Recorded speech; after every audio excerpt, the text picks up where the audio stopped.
Bismillahirrahmanirrahim. Assalamualaikum warahmatullahi wabarakatuh.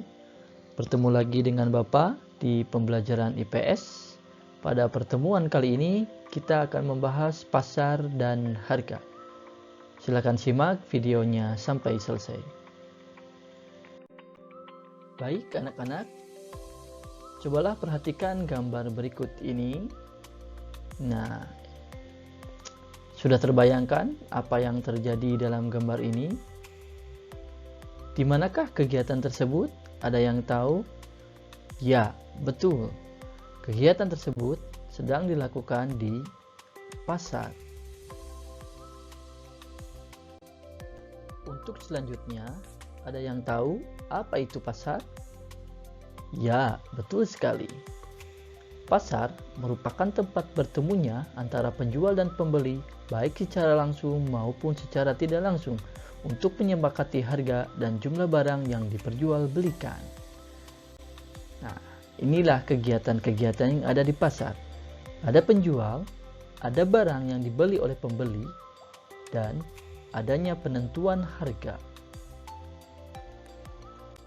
Setelah kita mengetahui apa itu pasar, selanjutnya inilah unsur-unsur yang harus dimiliki oleh sebuah pasar. Yang pertama, ada produk yang diperjualbelikan, yaitu dapat berupa barang ataupun jasa. Yang kedua, ada penjual dan pembeli, yaitu pihak yang melakukan transaksi antara penjual dan pembeli. Selanjutnya, ada sarana untuk berdagang, yaitu sarana berdagang tidak terbatas hanya secara fisik seperti pasar.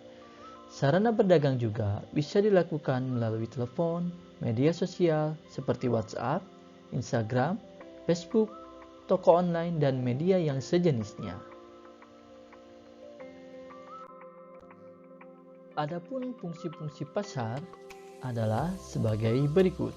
Yang pertama, fungsi distribusi. Pasar merupakan tempat untuk menyalurkan barang dari produsen ke konsumen. Di sana maksudnya fungsi distribusi. Yang kedua, fungsi pembentukan harga. Pasar juga merupakan tempat pembentukan harga yang dilakukan antara penjual dan pembeli. Yang ketiga, fungsi promosi. Bahwasannya pasar merupakan tempat untuk memperkenalkan barang dari produsen ke konsumen. Untuk selanjutnya, kita akan mengetahui jenis-jenis pasar. Berdasarkan wujud pasar, dibagi menjadi beberapa. Yang pertama, ada pasar konkret. Pasar konkret adalah pasar yang berwujud nyata dan terlihat secara kasat mata. Contohnya, pasar ikan. Yang kedua, ada pasar abstrak. Pasar abstrak merupakan pasar yang kesepakatannya tidak terjadi secara fisik atau kasat mata. Contohnya, pasar modal ataupun pasar valuta asing. Selanjutnya, berdasarkan jenis barang. Yang pertama, pasar barang konsumsi. Pasar barang konsumsi adalah pasar yang menjual barang-barang konsumsi untuk memenuhi kebutuhan manusia. Contohnya, pasar tradisional atau supermarket. Yang kedua, pasar barang produksi. Pasar barang produksi adalah pasar yang memperjualbelikan faktor-faktor produksi seperti tenaga kerja, bahan baku, dan mesin. Contohnya adalah pasar bahan baku, bursa kerja, dan pasar modal. Berdasarkan luas jangkauannya, pasar dibagi menjadi 4. Yang pertama, pasar lokal. Pasar ini mencangkup daerah setempat. Yang kedua, pasar nasional. Pasar dengan lingkup satu negara. Selanjutnya, pasar regional dengan lingkup kawasan ataupun organisasi.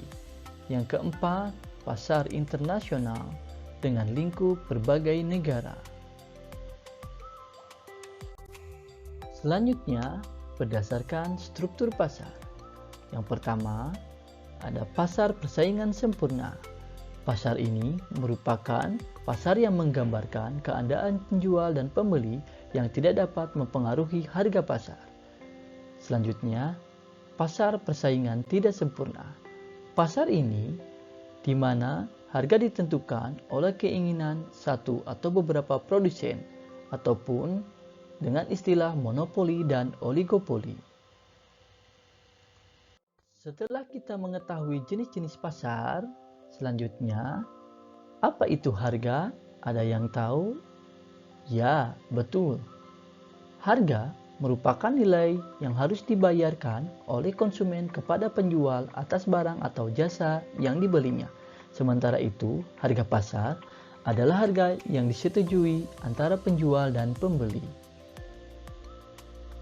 Nah, seperti ini. Terjadi tawar-menawar antara penjual dan pembeli sehingga membentuk suatu harga.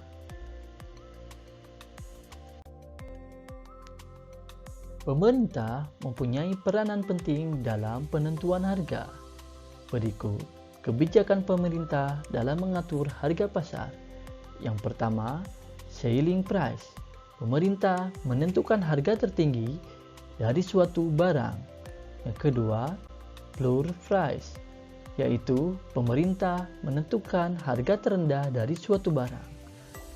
Selanjutnya, ada pajak. Pemerintah juga menentukan pajak atas barang dan jasa yang dijual. Serta subsidi. Pemerintah juga melakukan subsidi atas barang dan jasa.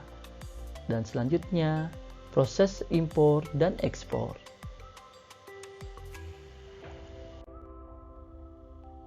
Baik anak-anak, demikian yang bisa Bapak sampaikan. Semoga ada manfaatnya. Kita bisa ketemu lagi di lain waktu. Assalamualaikum warahmatullahi wabarakatuh.